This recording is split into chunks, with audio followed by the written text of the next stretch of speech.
लिए भेजा तो सप्तऋषि चले, पार्वती के पास में पहुंचे।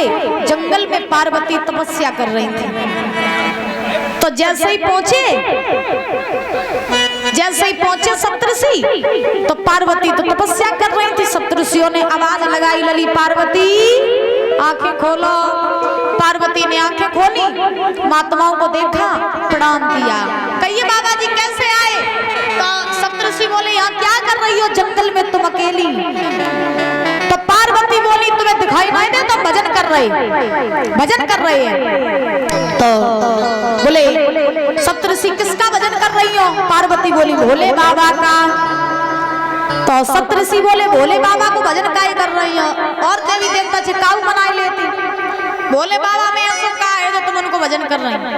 पार्वती बोली तुम्हें नहीं मालूम हम भोले बाबा के संगे ब्याह करिए, ब्याह ताश हम भजन कर रहे। तो सप्तऋषि मुस्कुराने लगे। तो पार्वती ने कहा क्यों मुस्कुरा रहे हो? सप्तऋषि बोले तुम ऐसी बातें कर रही हो, बे भोले बाबा जो रहवे को पढ़ैया नहीं, न कोई घर को न घाट को, कैलाश पर्वत पर रहते हैं। अम्मा तुम तो हलो कर लेती।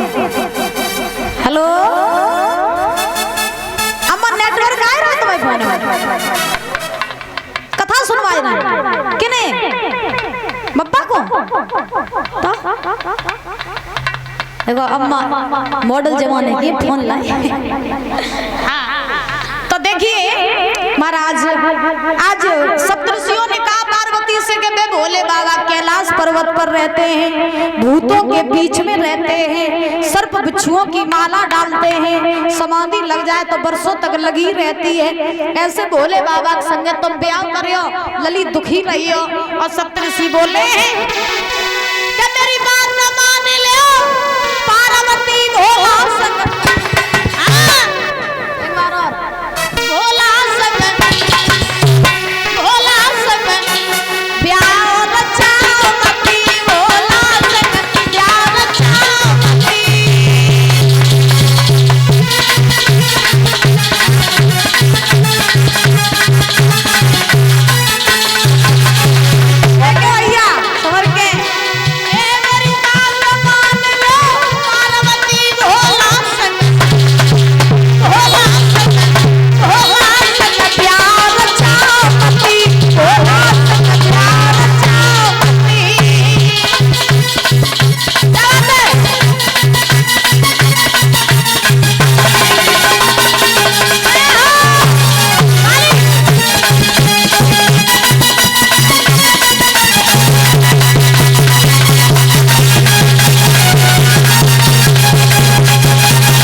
रहोगी।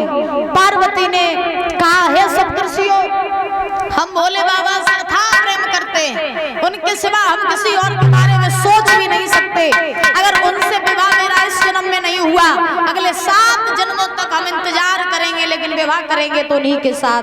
जहाँ प्रेम होता है वहाँ इंतजार होता है, वहाँ धैर्य होता है, और जहाँ प्यार होता है वहाँ सिर्फ पैसा ही पैसा होता है। याद रखना। तो आज बहुत समझाया सप्तऋषियों ने, पार्वती नहीं मानी। महाराज हुआ ऐसा, सप्तऋषि वहां से चले गए, और जब सप्तऋषि वहां से चले गए हैं तो श्री सुखदेव जी समझा रहे हैं राजन परीक्षित।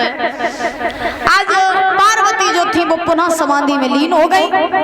जब पुनः समाधि में लीन हुई, इधर भोले बाबा भी समाधि लगाए हुए हैं। आकाश में तारक नाम का राक्षस वो देवी देवताओं का बड़ा परेशान किए था, और उस राक्षस को मारने का सिर्फ एक उपाय था कि भोले बाबा की पहली संतान ही उस राक्षस को मार सकती थी। तो अब भोले बाबा को पहलो ब्याह हुआ तो सती के संग में, तो सती अपने पिता की यहाँ पे गई, वे अपनी देह को त्याग कर आई थी। भोले बाबा दूसरों ब्याह करिए ना, उनके संतान हुए ना, तो उनके राक्षस को कोई मारवे वालों पैदा नहीं हुए। तो वो राक्षस ऐसे उत्पात मचा रहा था। देवी देवताओं ने सोचा कि भोले बाबा को विवाह के लिए मना लेना चाहिए। तो सारे देवी देवता चले और चलते चलते कैलाश पर्वत पर पहुंचे। कामदेव ने भोले बाबा की समाधि को तोड़ना चाहा, तो भोले बाबा की समाधि को कामदेव ने जैसे ही तोड़ना चाहा तो भोले बाबा की समाधि टूट गई, लेकिन उनका तीसरा नेत्र खुला। उस नेत्र में से निकली अग्नि, अग्नि की ज्वाला कामदेव के ऊपर पड़ी, कामदेव जल के भस्म हो गए।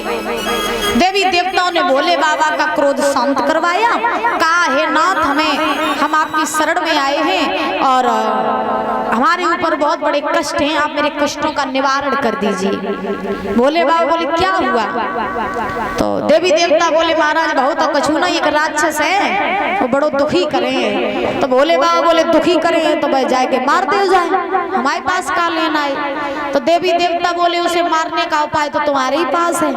भोले बाबा बोले हमारे पास कैसे है? तो देवी देवता बोले जब तक तुम ब्याह नहीं करियो, तुम्हें संतान नहीं हो तब तक राक्षस मारो नहीं जाइए।